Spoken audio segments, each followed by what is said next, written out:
When did you feel like, nah, I've got money now? Like, what was that? What was the number? If you want, if you know could, what? you don't have to put a number on it. But. Yeah, it was like multiple six figures. That was it for me, because I'd never had that much money in my life. Yeah. I did a big product launch and did really well. And I remember seeing the money hit my bank account. I was like, holy shit. Like, it was like, I've never had this much money in my entire life. Like, ever.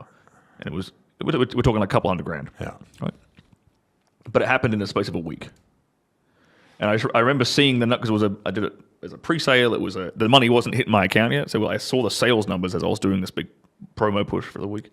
And I just remember, like, we had a good first couple of days, like, oh, we could do some good money here. This looked great. And then, like, days 3, 4, 5, 6, I'm like, holy I was waking up every day checking the numbers. I'm like, this is ridiculous. And then the money hit my bank account. And I was there with my best friend. I was in Portugal with my best friend during all the lockdown stuff, running. At that time, Portugal wasn't doing anything. So I was basically running away from all the lockdown stuff. Had a steak dinner that night, and I'm like, good Lord. Like, I am now, that I consider that to be financially free. At the time. I could add more money than I'd ever had in my life, and I was able to. It was the first time in my life where I wasn't worried about how much dinner cost. Yeah. That was it for me. I used to be. This is why I love paying for dinner. Okay. People now. I know you have a problem. Whenever we go to dinner, you make sure we split it. I know that's the thing you do. You make sure we split that. Well, no, I hate someone else. Else paying for me. Yeah. So it's like, I don't mind paying for dinner, but I'm not going to pay with 10 of us out for dinner every weekend. I'm not going to pay. So for me, it's like, I don't like someone else paying for me. I don't know. I've got a weird thing about it. So I'm like, okay, let's just split it. Everyone just pay down. No, I'm not splitting it like counting what I had to eat. But okay, it costs $600. It's 6 of us, $100 each. Like, no problem. At least I want to contribute, because I almost feel like I'm being alphaed when a guy walks in and goes, I'm paying the bill. So I'm like, fuck that. I'm going to pay this. So I'll do it. Like, I'll go in there and I'll pay the bill, and I'll be like, yeah. But I don't like it when someone does it to me. Gotcha. You know, that's kind of what it is. But up until that point in my life, every time I went out to dinner, I was always the guy who was like, I'd look at the menu, see how much something cost, and go through it in my head. Can I afford this? Can I afford that? I have to take the cheaper option. Do I get a side? No, it's too expensive. Do I get a starter? No, that's too expensive.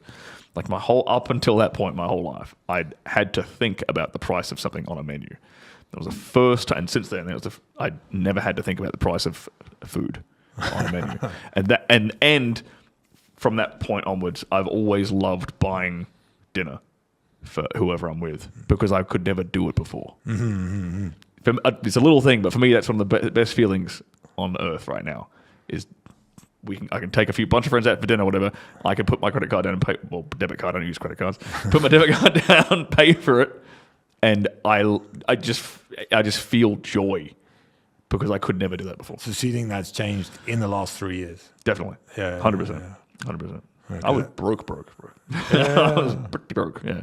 Because I've kind of done this.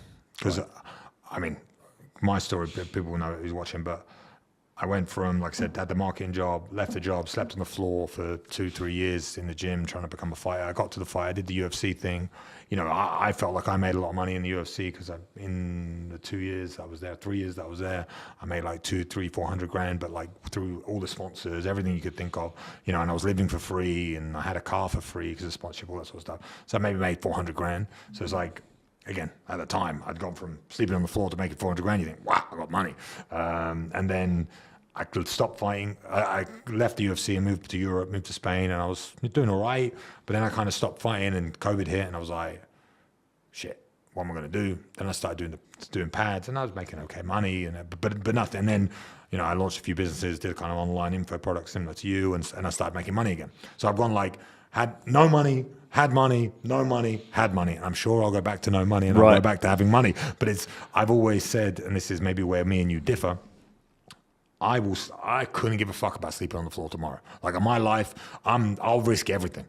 But now I have a family. Yeah. I'm also risking them. Yeah. So my living situation, the standard of my living is for them. It's not even for me. I don't care. I'll sleep anywhere.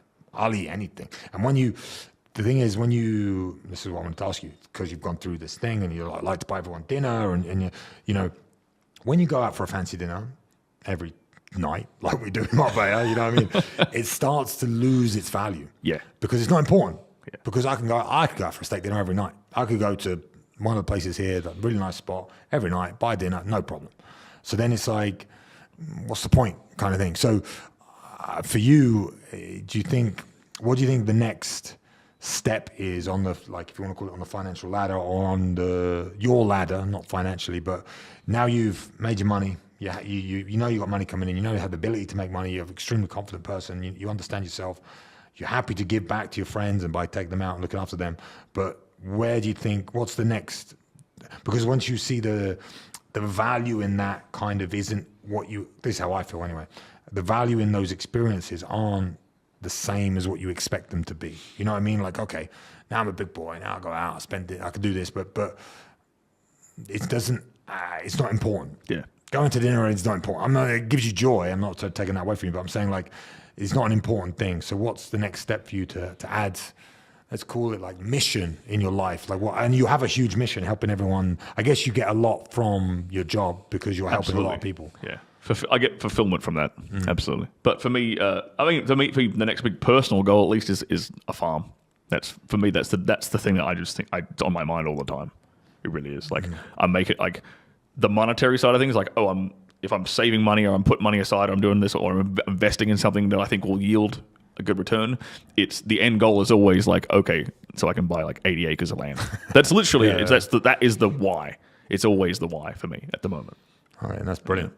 Because I think this is what I find, because I talk to a lot of young men about what's going on in their lives. I think that direction, like lacking that direction. You have the direction. You want the 80 acres, and you understand what it takes to get there and to do that. And I think you're fortunate, and as am I, to feel a lot of a fulfillment from your job. Yep. Which most people that work a 9 to 5 that sit there, they hate their job. They don't make enough money, so it's like they're trying to find fulfillment in other realms and other avenues. But I think you're in a very, very good spot to be able to do whatever you want to do. Like I said, but you've created that through making the hard choices. Yeah, and there's a weird paradox there with that degree of freedom, right? Is when you can literally do whatever.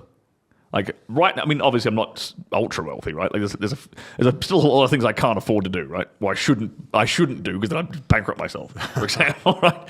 But when I can basically afford to do anything I would want to do at this point. Mm-hmm. There's nothing really super extravagant costing that I even interest me. Like, I don't really have any interest in buying a yacht or anything like that. I don't really have any interest in buying like a mega mansion. You know what I'm saying? Like, I don't have any interest in buying like I've just bought a supercar. I don't have any interest in buying a bunch of supercars. You know, or like et cetera, et cetera, et cetera, right?